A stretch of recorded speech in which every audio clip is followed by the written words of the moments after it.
Hello, everyone, and welcome. I'm here to demonstrate for you the procedures for applying someone on a Hoyer's lift. I know that somewhere in each one of our lives we become a caregiver. I once was a caregiver for 26 years. I started off as a home health aide, and I sort of climbed the ladder to an LPN, and I suffered a bad accident the same month that I was supposed to take my test for my registry. But I am here today, and I've been on both sides of the bed, and we're going to demonstrate for you how to take a patient from their bed into the Hoyer's lift. And I have two young ladies here to help me. We have our patient or our resident or our and our caregiver. So we're gonna do that now. We have our resident here. This is Mrs. Larissa, and we have Mrs. Ranisha to demonstrate how it's done. She's placing the Hoyer lift under the resident with the handles. We're gonna turn it around so that the handles is up by her back. Look, it's backwards. Those go against her back, remember? This right here? Yes, flip it over. That's supposed to be at the top. Oh, this. Right.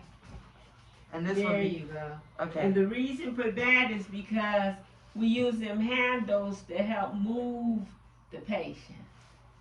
And we're gonna tuck it under her with her on her side. And we're gonna try and get her bottom right there in the center of the, and then we're gonna roll her back, and then we'll go to the other side of the bed. And we're gonna roll her on her opposite side in order to get it even on both sides.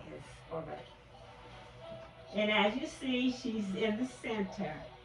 You always want to make sure that the resident is in the center, and that is at her back, across her shoulders, which will level her up, and underneath her knees at least, so that she doesn't slide out the bottom of the Hoyers when we start to bring her up.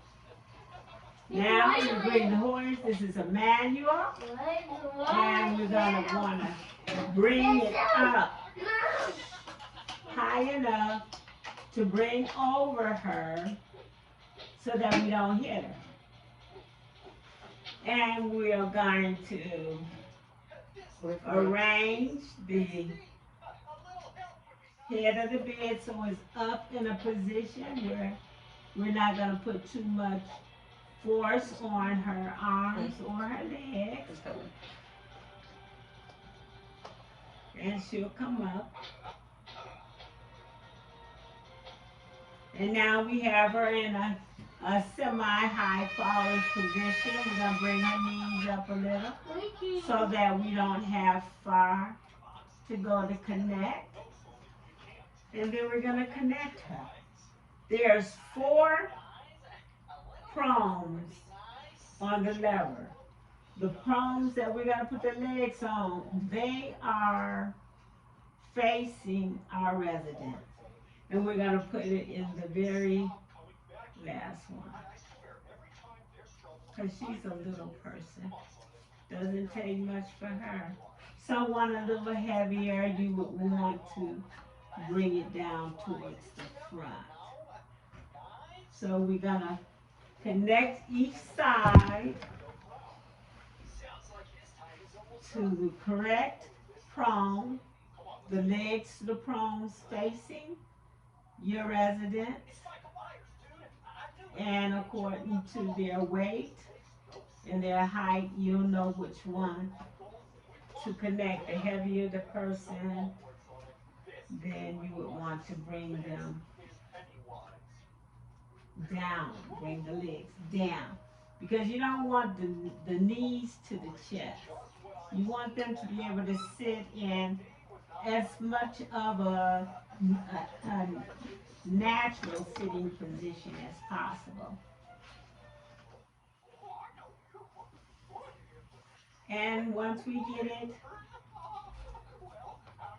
connected all the way, if you notice, she's doubling it. And that's just to give you that extra security so that we don't accidentally drop, not to the floor, but drop down. Now we're gonna jack her up with our little manual jack. As you see, she's coming up. And the reason for this, Warriors, is it takes the strain of lifting off of the caregiver. We want to keep them around as long as possible. And it also takes a lot of the weight and the pulling off the limbs of your residents. So as you see, we have her all the way up. And what we would do is just swing her around towards us. We'll pull back.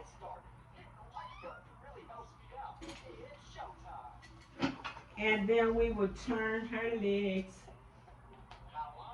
like this. And then we would push her into the chair. Just push her back to the video. She would go into the chair this way. And we always want to make sure everything is smooth under her. And then we would lower her. If she was going into a chair the same way.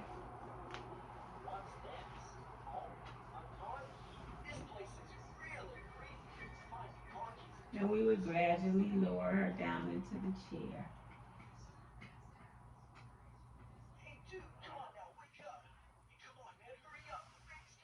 Or lower her on back onto the bed.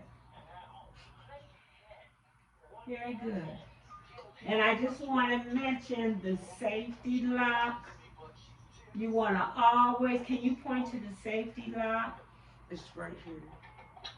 You want to make sure that that safety lock is always in the proper position. If it's facing the back of the Warriors, it's locked.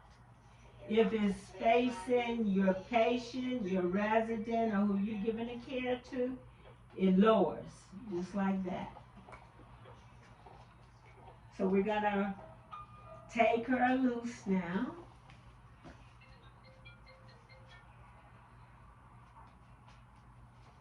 Hello. And this is something, a procedure that can be done with either one or two people. A lot of people, when they first start off, they like to use two people because it's just extra security on that person. Put your head down. So we want to thank Larissa and Ranisha for helping us demonstrate how to use Hoyers and keep your patients safe at the same time. Thank you.